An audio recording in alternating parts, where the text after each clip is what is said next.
Hello friends, स्वागत है अपनी प्रज्ञा नोट्स एंड क्लासेस में। तो जैसा कि हम पिछली वीडियोस में कर रहे हैं प्रीवियस ईयर 2025 के प्रश्न पत्र सोल्व, तो उसी श्रृंखला में ये भाषा विज्ञान एवं हिंदी भाषा विषय का पेपर है, जो कि MA सेकंड सेमेस्टर का थर्ड पेपर है। और वैसे तो ये माँ शाकुंभरी यूनिवर्सिटी सहारनपुर का पेपर है, लेकिन जिन भी विद्यार्थियों के पास भाषा विज्ञान एवं हिंदी भाषा एक पठित विषय के रूप में है, उनके लिए ये समान रूप से उपयोगी है। तो चलते हैं, बिना समय गवाए स्टार्ट करते हैं, पेपर सोल्व करते हैं। और जैसा मैंने पहले भी कहा है कि हमारा उद्देश्य केवल प्रश्नों के उत्तर जानना नहीं होता, बल्कि हमारा उद्देश्य होना चाहिए कि उससे जुड़े हुए जितने भी तथ्य हैं उनको हम अच्छे से समझ लें, ताकि उससे रिलेटेड अगर अन्य प्रश्न भी परीक्षा में पूछे जाएं तो उनका उत्तर हम आसानी से दे सकें। तो शुरू करते हैं। पहला ही प्रश्न है, अशोक के अभिलेख देहरादून के किस स्थान पर स्तंभ पर उत्कीर्ण पाए गए? तो ये उत्तराखंड के देहरादून जिले में स्थित है एक स्थान कालसी। तो कालसी में अशोक का एक महत्वपूर्ण शिलालेख मिला है। तो उत्तर हो जाएगा कालसी। और कालसी कहाँ पर है? कालसी है उत्तराखंड के देहरादून जिले में। अगला प्रश्न है, अशोक के अभिलेखों में सर्वाधिक प्रयोग किस भाषा का हुआ है? तो ऑप्शन देख लेते हैं, संस्कृत, पाली, अपभ्रंश और हिंदी। तो अशोक के जो अधिकांश शिलालेख थे वो प्राकृत भाषा और ब्राह्मी लिपि में हैं। और जो ये उत्तर दिए गए हैं, जो विकल्प दिए गए हैं, इनमें सबसे निकटतम जो उत्तर माना जाएगा वो माना जाएगा पाली, क्योंकि प्राकृत जो है वो पाली का ही एक नाम है। और उस समय ये एक जन सामान्य की भाषा थी, प्राकृत जन सामान्य की भाषा थी, इसे प्राकृत भी कहते हैं। तो अगला प्रश्न देख लेते हैं। यदि पाली के स्थान पर प्राकृत आता है, मैं स्पष्ट करती चलूँ ये बात, अगर यदि पाली ना आए और प्राकृत आए तो प्राकृत हमारा सही उत्तर होगा। अगला प्रश्न है, धम्म लिपि को किस ग्रंथ के आधार पर ब्राह्मी लिपि कहा गया है? तो धम्म लिपि को जो ललित विस्तर है उसके आधार पर ब्राह्मी लिपि कहा गया है। और मैं ये स्पष्ट करती चलूँ, बौद्ध ग्रंथ ललित विस्तर जो है उसमें 64 लिपियों का उल्लेख है। कितनी लिपियां हैं? 64 लिपियां उल्लेख है, और जिसमें ब्राह्मी लिपि का नाम सबसे पहले आता है। ब्राह्मी लिपि का नाम सबसे पहले आता है। कहाँ? ललित विस्तर में। कितनी लिपियों का उल्लेख है? तो 64 लिपियों का उल्लेख है। ये सारे तथ्य हम बहुत ध्यान से सुनेंगे। और मेरा एक सजेशन है कि जब भी आप वीडियो देखें, एक नोटबुक अपने साथ रखें, और जो भी प्रश्न हम यहाँ सोल्व करते हैं और जिन तथ्यों के बारे में जानते हैं उन्हें लेकर एक शॉर्ट नोट बनाते चलें, ताकि जब एग्ज़ाम्स के टाइम आप जब रिवीज़न करोगे आपको इतना आसान हो जाएगा, आपके समय की बचत होगी। आप एक ही नज़र में पूरा रिवीज़न आपका बहुत ही सरलता से हो जाएगा। तो आप मेरा ये सजेशन ज़रूर मानें और अभी नोटबुक उठाएं और पेन और छोटे छोटे से नोट्स बनाते चलें। अगला प्रश्न है, जैन मुनियों का कथन कि दिशाएं ही हमारा वस्त्र है। तो यहाँ पर आने वाला प्रसिद्ध शब्द है, तो ये शब्द दिए गए हैं अंबर, केसरिया, पट और दिगंबर। तो दिगंबर जो है, दिगंबर का अर्थ है, दिगंबर को तोड़ के हम इसका अर्थ निकालते हैं तो दिगंबर में दिक का अर्थ होता है दिशा, और उसमें अंबर जुड़ गया तो अंबर का अर्थ है वस्त्र, अर्थात जिसकी दिशाएं ही वस्त्र हों। तो ये दिगंबर जो संप्रदाय है ये जैन धर्म के 2 प्रमुख संप्रदाय हैं। इन संप्रदायों में से एक प्रमुख संप्रदाय है, तो उत्तर हो जाएगा हमारा दिगंबर। अगला प्रश्न देख लेते हैं।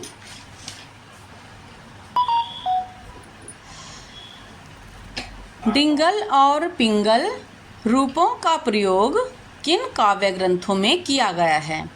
तो डिंगल और पिंगल जो भाषाएं थी, मैं स्पष्ट करती चलूँगी कि ये मध्यकालीन राजस्थान की साहित्यिक शैलियाँ थीं और इनका मुख्य रूप से प्रयोग पृथ्वीराज रासो जैसे वीर गाथा काल के रासो ग्रंथों में किया गया है। तो यहाँ पर हमारा उत्तर हो जाएगा रासो ग्रंथ। और ये भी हमें पता होना चाहिए कि डिंगल शैली जो है वो कर्कश शब्दावली वाली मानी गई है, जबकि पिंगल को कोमल माना गया है। अगला प्रश्न देख लेते हैं। पहाड़ी हिंदी वर्ग में कौन सी भाषा शामिल नहीं है? तो पहाड़ी हिंदी वर्ग में जो भाषाएं हैं कुमाऊनी, गढ़वाली और नेपाली, इनको पहाड़ी हिंदी समूह के अंतर्गत माना जाता है, जबकि लहंदा जो है, उत्तर हो जाएगा हमारा लहंदा। लहंदा एक पश्चिमी पंजाबी समूह की भाषा है और इसका संबंध फ़िलहाल पाकिस्तान और पंजाब क्षेत्रों से है। तो कहाँ से है ये भी हम याद रखेंगे कि ये लहंदा जो है ये एक पश्चिमी पंजाबी समूह की भाषा है और इसका संबंध आधुनिक पाकिस्तान और पंजाब के क्षेत्रों से है। अगला प्रश्न देख लेते हैं। प्रश्न 7। अलीगढ़, खुर्जा और बुलंदशहर आदि क्षेत्रों में प्रयुक्त भाषा है। तो इन क्षेत्रों में जो प्रयुक्त भाषा है वो ब्रज भाषा है, और अलीगढ़, मथुरा और आगरा, ध्यान से सुनते रहेंगे, अलीगढ़, इनके अलावा भी और शहरों के नाम मैं बताती चलूँ, क्षेत्रों के नाम बताती चलूँगी। अलीगढ़, मथुरा, आगरा, बुलंदशहर और खुर्जा के क्षेत्र पारंपरिक रूप से ब्रजभाषा के गढ़ माने जाते हैं। यद्यपि यहाँ खड़ी बोली का प्रभाव बढ़ रहा है, लेकिन ऐतिहासिक और क्षेत्रीय पहचान के आधार पर ब्रजभाषा ही मुख्य विकल्प है। तो उत्तर हो जाएगा हमारा ब्रजभाषा। अभी भी इनके ग्रामीण अंचलों में हम देखेंगे तो ब्रज भाषा का ही प्रयोग होता है। अगला प्रश्न देख लेते हैं। बघेली और छत्तीसगढ़ी हिंदी के किस उपभाषा परिवार में शामिल हैं? तो बघेली और छत्तीसगढ़ी जो है वो हमारा पूर्वी हिंदी भाषा परिवार में शामिल है। और पूर्वी हिंदी की 3 मुख्य बोलियां हैं, अवधी, बघेली और छत्तीसगढ़ी। ये अर्धमागधी अपभ्रंश से विकसित हुई हैं। किससे विकसित हुई हैं? अर्धमागधी अपभ्रंश से विकसित हुई हैं। देख लेते हैं अगला प्रश्न। विद्यापति का साहित्य किस भाषा में लिखा गया है? तो कवि विद्यापति जो थे 14वीं शताब्दी के एक प्रसिद्ध कवि थे। इनके बारे में थोड़ा सा मैं बताती चलूँगी। इनका जन्म 1350 से जन्म समय था 1350 से लेकर 1460 का समय, और ये मैथिली के कवि थे, मैथिली साहित्य के, और इनको उत्तर हो जाएगा यहाँ पर हमारा मैथिली। और ये जो थे इनको कई नामों से इन्हें प्रसिद्धि प्राप्त थी, जैसे मैथिल कोकिल, अभिनव जयदेव और कवि शेखर और कवि कंठहार, नवकवि।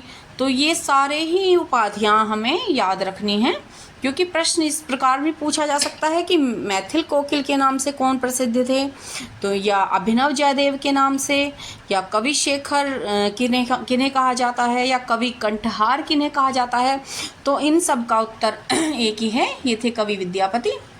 जो कि मैथिली साहित्य के प्रसिद्ध कवि थे। और इन्होंने जो रचनाएं की हैं, इन्होंने संस्कृत और अवहट्ट में भी रचनाएं की हैं, लेकिन उनकी प्रसिद्धि का जो मुख्य आधार था, उनकी रचना है पदावली, वो था, और जो कि मैथिली में रचित की गई थी। और इनकी पदावली मैथिल में है। और एक और रचना है इनकी कीर्तिलता, जो कि अवहट्ट में रचित है। अगला प्रश्न देख लेते हैं। बिजनौर, मुजफ्फरनगर और मुरादाबाद आदि किस भाषा के क्षेत्र हैं?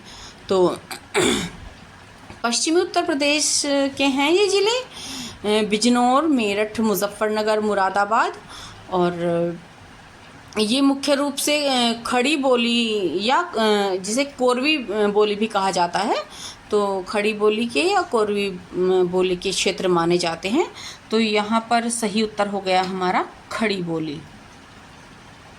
अगला प्रश्न है, बड़े लड़ैया महुबे वाले जिनकी मार सही ना जाए।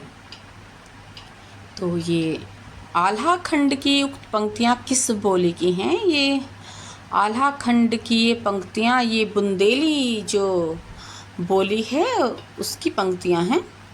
और मैं इसके विषय में थोड़ा सा स्पष्ट करूँगी कि आल्हा खंड जो है वो जगनिक द्वारा रचित है, और जिसे परमाल रासो भी कहा गया है।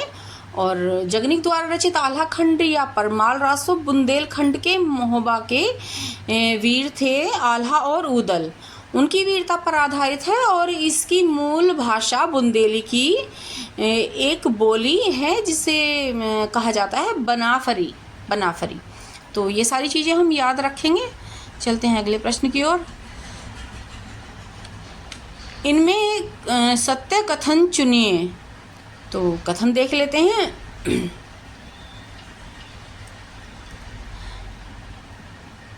वृंदावन अवधी का क्षेत्र है, मेरठ ब्रजभाषा का क्षेत्र है, मगध मैथिली का क्षेत्र है, बनारस भोजपुरी का क्षेत्र है। तो वृंदावन जो है वो अवधी का क्षेत्र नहीं है, बल्कि किसका क्षेत्र है? ब्रजभाषा का क्षेत्र है। और मेरठ जो है वो ब्रजभाषा का क्षेत्र नहीं है, खड़ी बोली का क्षेत्र है। और मगध जो है वो मैथिली का नहीं, मागधी या मगही कहा जाता है जिस बोली को, उसका क्षेत्र है। तो ये तीनों विकल्प गलत हैं। बनारस भोजपुरी का क्षेत्र है, ये बिल्कुल सही है, क्योंकि उस बनारस या वाराणसी के आसपास के क्षेत्रों में मुख्य रूप से भोजपुरी बोली ही बोली जाती है, इसलिए विकल्प हो गया हमारा डी सही। अगला प्रश्न देख लेते हैं। भोजपुर नामक स्थान किस राज्य में है? तो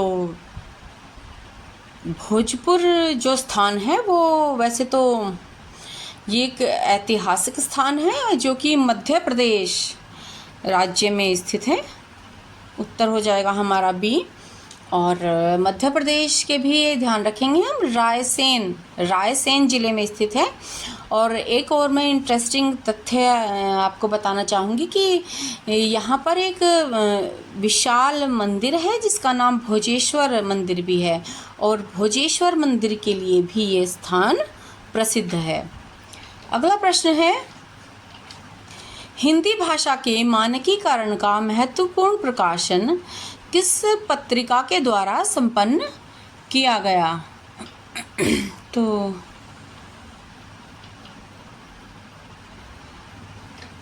हिंदी भाषा के मानकीकरण का महत्वपूर्ण प्रकाशन जो किया गया था वो पत्रिका थी सरस्वती पत्रिका। उत्तर हो जाएगा हमारा बी। और किसके संपादन में ये कार्य हो रहा था? तो आचार्य महावीर प्रसाद द्विवेदी जी के संपादन में ये सरस्वती पत्रिका ने हिंदी भाषा के परिष्कृत और मानक रूप को गढ़ने में ऐतिहासिक भूमिका निभाई थी। तो उत्तर है हमारा सरस्वती। और संपादक कौन थे इसके? आचार्य महावीर प्रसाद द्विवेदी। याद रखेंगे, ये बात भूलेंगे नहीं। अगला प्रश्न है, विस्मय बोधक वाक्य का उदाहरण है। तो इसमें विस्मयबोधक सारे जो कथन हैं वो देख लेते हैं। आज शायद बारिश हो, बारिश से खेतों की प्यास बुझती है, और कितनी मूसलाधार बारिश हो रही है, यह बारिश नहीं एक विपदा है। तो इनके पढ़ने के तरीके से ही, शैली से ही आपको ये अनुमान हो गया होगा कि कौन सा वाक्य जो है वो विस्मयबोधक है। तो ये विकल्प सी, कितनी मूसलाधार बारिश हो रही है, हमारा विस्मयबोधक वाक्य है। और क्योंकि इसमें विस्मय का भाव प्रकट हो रहा है, इसलिए ये विस्मयबोधक वाक्य कहा जाएगा। अगला प्रश्न है, दो या दो से अधिक सरल वाक्य जो आपस में संबद्ध हों को क्या कहा जाता है। तो दो या दो से अधिक सरल वाक्य स्वतंत्र और सरल वाक्य किसी समुच्चय बोधक अव्यय जैसे कि और, पर, किंतु से जुड़े होते हैं तो उन्हें संयुक्त वाक्य कहते हैं। तो उत्तर हो जाएगा हमारा डी, संयुक्त वाक्य। मैं एक बार और स्पष्ट कर दूं कि जब दो या दो से अधिक स्वतंत्र और सरल वाक्य किसी समुच्चय बोधक अव्यय जैसे और, पर, किंतु से जुड़े होते हैं तो उन्हें संयुक्त वाक्य कहते हैं। अगला प्रश्न है, सरस्वती पत्रिका का प्रकाशन से होता था, इसमें स्थान का नाम बताना है, कहाँ से होता था। तो वो होता था इलाहाबाद से। और सरस्वती पत्रिका का प्रकाशन वैसे तो प्रारंभ में झांसी से हुआ, और लेकिन फिर मुख्य रूप से इलाहाबाद, जिसे अब प्रयागराज कहते हैं, और ये कहाँ से होता था, इंडियन प्रेस द्वारा किया जाता था। तो उत्तर हो जाएगा हमारा ए, इलाहाबाद। अगला प्रश्न देख लेते हैं, राजभाषा विभाग भारत सरकार के किस मंत्रालय के अंतर्गत कार्य करता है। तो राजभाषा विभाग जो है वो भारत सरकार के जो गृह मंत्रालय है उसके अंतर्गत कार्य करता है। गृह मंत्रालय जिसे मिनिस्ट्री ऑफ होम अफेयर्स भी कहते हैं। और मैं इसके विषय में आपको बताती चलूँ कि इसकी स्थापना जो है वो जून 1975 में हुई थी, और एक स्वतंत्र विभाग के रूप में इसकी स्थापना की गई थी।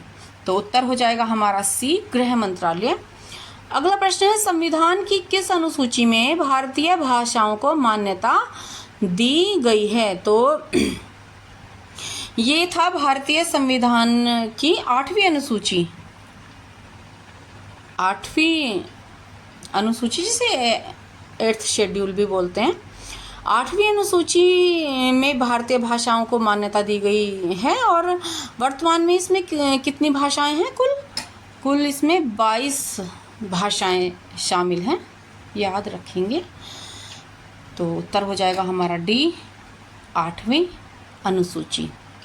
अगला प्रश्न है, राजभाषा आयोग की स्थापना हुई। तो राजभाषा आयोग की स्थापना हुई थी 7 जून, हम दिनांक भी याद रखेंगे, 7 जून 1955 में। तो उत्तर हो जाएगा हमारा ए, 1955। 7 जून 1955 को हुई थी। और किसने किया था इस आयोग का गठन, कई बार प्रश्न आ जाता है। तो इस आयोग का गठन तत्कालीन राष्ट्रपति डॉक्टर राजेंद्र प्रसाद द्वारा, अध्यक्ष कौन थे, बीजी खेर थे, बीजी खेर की अध्यक्षता में किया गया था। तो ये सारी बातें हम ये ध्यान रखेंगे। चलते हैं अगले प्रश्न की ओर। निम्न में से कौन सी भाषा देवनागरी लिपि में लिखी जाती है। तो जितने भी विकल्प दिए गए हैं इनमें मराठी भाषा जो है देवनागरी में लिखी जाती है। उत्तर हो जाएगा हमारा बी, मराठी। और इसके अलावा हिंदी, संस्कृत, कोंकणी और नेपाली जैसी भाषाएं भी इसी लिपि में लिखी जाती हैं। तो सही उत्तर हो गया बी, मराठी।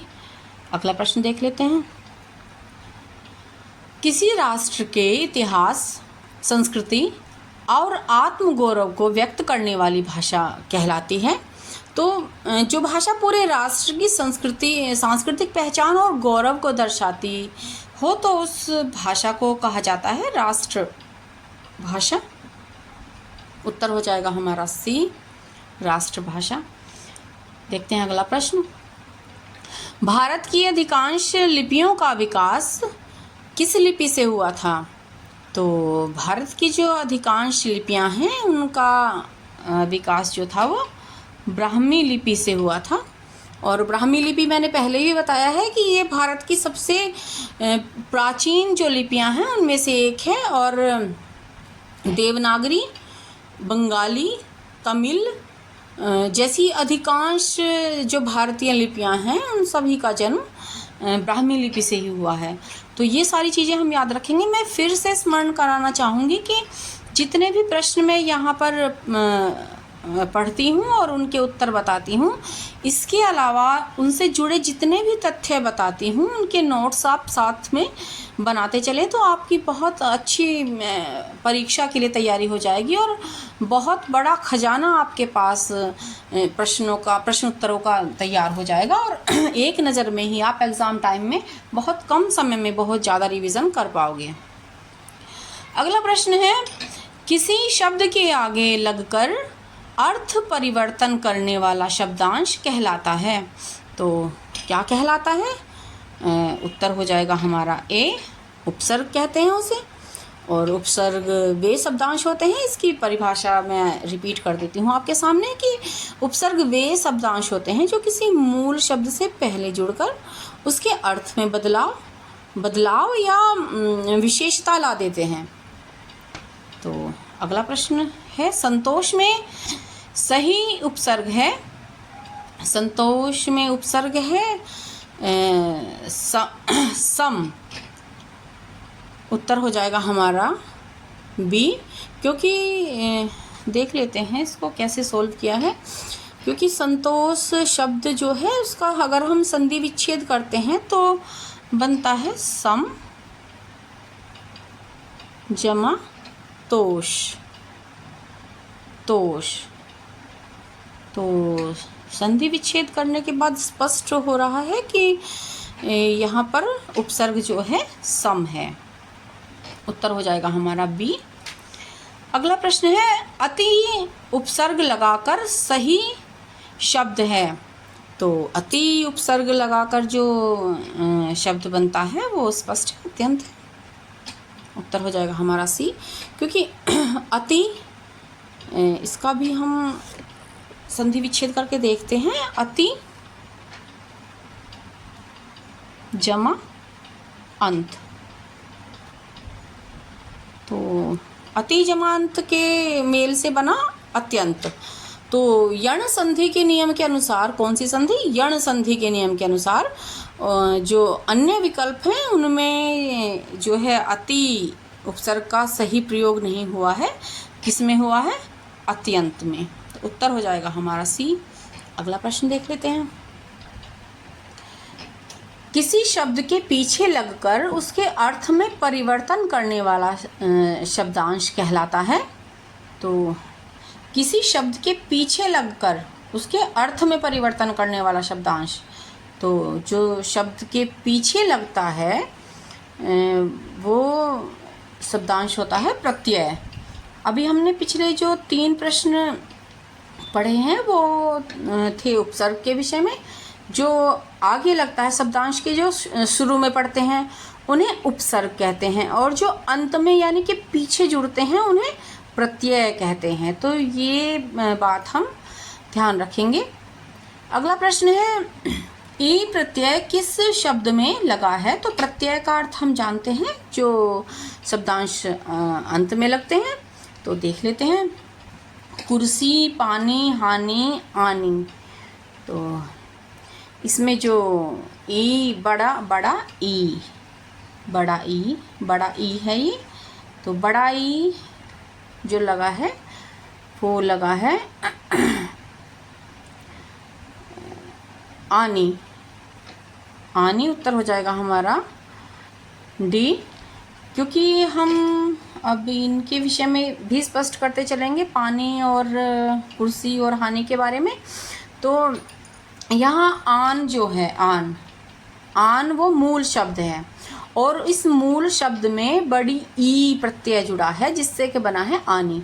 और जो बाकी के अन्य विकल्प हैं हमारे कुर्सी, पानी, हानि, तो इनमें ई जो है ये बड़ा ई, आप कहेंगे कि इनमें भी तो बड़ा ई का प्रयोग हुआ है, तो ये जो बड़ा ई है इन शब्दों में ये शब्द का ही हिस्सा है, ये शब्द का ही हिस्सा है और ये अलग से जुड़ा हुआ प्रत्यय नहीं है।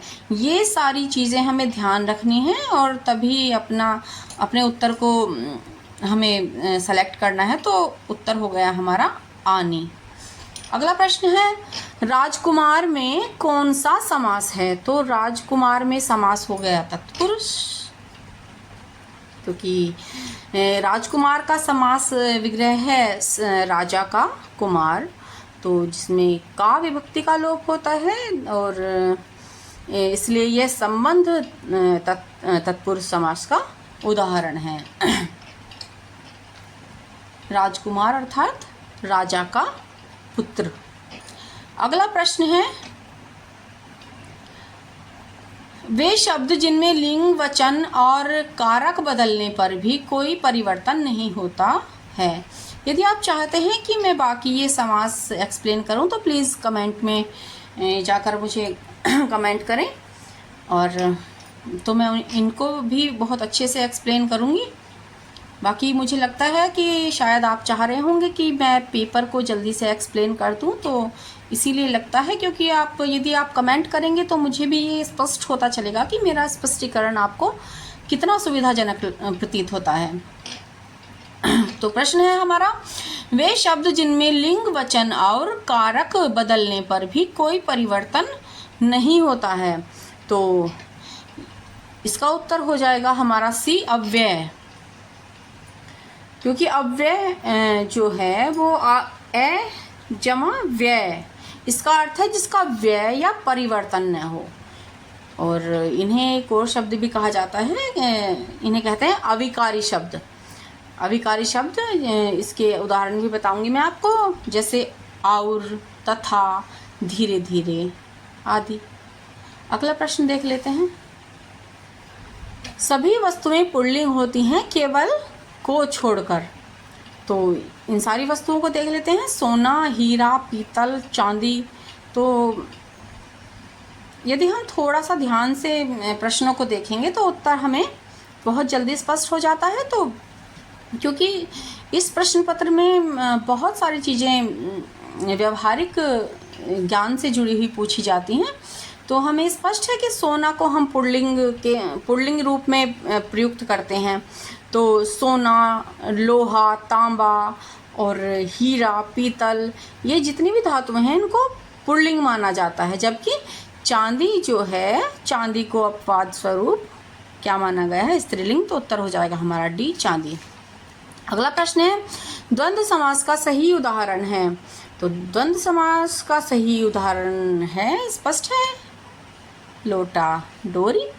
क्योंकि जिस समास में दोनों पद प्रधान हो, दोनों ही पद प्रधान हो और उनके बीच में और या का लोप हो, तो उसे क्या कहते हैं? द्वंद्व समास कहते हैं। तो यहाँ लोटा, डोरी, वैसे तो लोटा भी एक स्वतंत्र प्रधान पद है और डोरी भी अपने आप में एक स्वतंत्र प्रधान पद है। तो कहेंगे हम लोटा और डोरी। लोटा और डोरी ना कहकर यदि हम लोटा डोरी कहते हैं तो इसका सटीक ये बन जाएगा द्वंद्व समास का सटीक उदाहरण। अगला प्रश्न है मानकीकरण की प्रक्रिया में किन अक्षरों के स्थान पर अनुस्वार के प्रयोग का विधान हुआ है? तो मानकीकरण की प्रक्रिया में जो हिंदी वर्तनी के मानकीकरण के अनुसार वर्ग के जो पंचमाक्षर हैं, जैसे न, न्य, न, मैं, इनके स्थान पर अब अनुस्वार का प्रयोग किया जाता है। पंचम अक्षर के स्थान पर अब अनुस्वार ये का प्रयोग किया जाता है। तो कौन से होते हैं पंचम अक्षर? मैं आपको एक बार स्पष्ट कर देती हूँ। ये हैं ए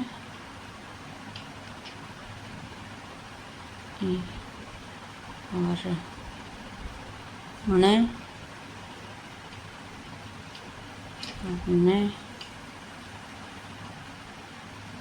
और में ये हलंत जो लगता है ये आधा, ये इसके आधे रूप को जो है इंगित करता है। तो ये हैं हमारे पंचम अक्षर और इनकी जगह इनके स्थान पर अब अनुस्वार का प्रयोग होने लगा है। अगला प्रश्न है गूगल के यूनिकोड मानकों पर हिंदी के किस फ़ॉन्ट का प्रयोग किया जाता है। तो गूगल का जो यूनिकोड है उसके मानकों पर हिंदी जो फ़ॉन्ट है वो जिसे वेब और डिजिटल प्लेटफॉर्म पर व्यापक रूप से उपयोग किया जाता है, तो वो एक प्रसिद्ध यूनिकोड है मंगल। सी उत्तर हो जाएगा हमारा सी, मंगल। अगला प्रश्न देख लेते हैं। प्रश्न 35 पर आ चुके हैं हम। भाषा के आधारभूत कार्य का संबंध से है। तो जो भाषा का आधारभूत कार्य है, इस विषय में पूछा गया है कि भाषा का जो है आधारभूत कार्य क्या है, या हम ऐसे भी समझ सकते हैं कि भाषा का जो है वो मुख्य उद्देश्य क्या है। तो भाषा का जो मुख्य उद्देश्य है वो मनुष्य के मन के भावों और विचारों को एक व्यक्ति से दूसरे व्यक्ति तक पहुंचाना है, यानी कि संप्रेषण है। यही तो है भाषा का उद्देश्य कि भाई हमारे भाव, हमारे विचार एक व्यक्ति से दूसरे व्यक्ति तक पहुंच जाएं। तो वही तो होता है भाषा का उद्देश्य। या ये होता है पाप पुण्य, या सही गलत पहुंचाना, या जाति बिरादरी पहुंचाना? नहीं, ये तो स्पष्ट रूप से पता चल रहा है कि जो भाषा का उद्देश्य है वो है भाव और विचारों को एक व्यक्ति से दूसरे व्यक्ति तक पहुंचाना, जिसे हम संप्रेषण भी कहते हैं, संप्रेषण। तो आज ये हो गए हमारे 35 प्रश्न, और मेरे ख्याल से मुझे लगता है कि काफ़ी लंबी हो गई है वीडियो भी। और मेरा उद्देश्य है कि आप भले ही थोड़ा पढ़ें, कम पढ़ें, लेकिन जो भी पढ़ें वो सटीक पढ़ें और पूरी तरह से पढ़ें, आधा अधूरा नहीं बल्कि पूरा पढ़ें। तो मुझे लगता है कि आज की वीडियो में इतना ही पर्याप्त है, और अगले भाग में हम 35 से आगे जो प्रश्न हैं उनको सोल्व करेंगे और साथ ही साथ समझेंगे। तो मिलते हैं नेक्स्ट वीडियो में। ये मेरी दी हुई जानकारी आपको कैसी लगती है, कितना उपयोगी आपको लग रही है, ये प्लीज़ कमेंट में ज़रूर बताएं, ताकि मुझे अपने जो आपको समझाने का जो तरीका है उसमें संशोधन करने का भी मुझे मार्गदर्शन प्राप्त हो। तो मिलते हैं नेक्स्ट वीडियो में अगले भाग के साथ। तब तक पढ़ते रहिए, आगे बढ़ते रहिए।